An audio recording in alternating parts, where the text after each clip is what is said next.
ಕಬ್ಬು ಕಬ್ಬು ಕಬ್ಬು ಕಬ್ಬು ಕಬ್ಬು ಸಂಘಟನೆ ನಾನು ಮಾಡ್ತಾ ಇದ್ದೆ.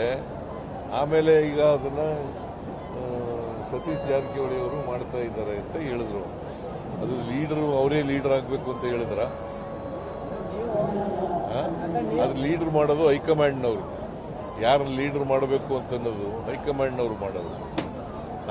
ನಾವು ಮಾಡಲ್ಲ, ಯತೀಂದ್ರರು ಮಾಡಲ್ಲ, ನಾನು ಮಾಡಲ್ಲ. 14ನೇ ತಾರೀಕಿಗೆ ತಾವು ಡೆಲ್ಲಿಗೆ ಹೊರಟಿದ್ದೀರಿ, ಸಂಪುಟ ಪುನರ್ವಿಚಾರ ವಿಚಾರ ಯಾರು ಹೇಳಿದ್ದು? ತಾವು ಇದಕ್ಕೆ ಇವ್ರದ್ದು ಕಪಿಲ್ ಸಿಬಲ್ ಅವರ ಕಾರ್ಯಕ್ರಮ ಹೊರಟಿದ್ದೀರಿ ಅಂತ ಹೇಳಿ. ಕಪಿಲ್ ಸಿಬಲ್ರವರು ಒಂದು ಪುಸ್ತಕ ಬರೆದಿದ್ದಾರೆ, ಅದನ್ನು ಬಿಡುಗಡೆ ಮಾಡಕ್ಕೆ ಹೋಗ್ತಾ ಇದ್ದಾರೆ. ಆ ವಿಷಯದಲ್ಲಿ ಆ ಸಮಯದಲ್ಲಿ ಹೈಕಮಾಂಡ್ ಏನಾರ ಭೇಟಿ ಆಗ್ತಾರೆ? ಹೋದಾಗೆಲ್ಲ ಭೇಟಿ ಮಾಡ್ತೀನಿ, ಯಾವಾಗ ಹೋದಾಗಲೂ ಭೇಟಿ ಮಾಡ್ತೀನಿ.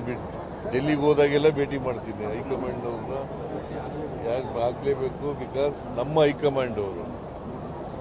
ಸೊ ರಾಜ್ಯದಲ್ಲಿ ಏನು ನಡೀತಾ ಇದೆ, ಆಡಳಿತ ಹೇಗೆ ನಡೀತಾ ಇದೆ ಅನ್ನೋದೆಲ್ಲ ಅವ್ರಿಗೆ ತಿಳಿಸ್ತಕ್ಕಂಥ ಪ್ರಯತ್ನ ಮಾಡ್ತೀನಿ.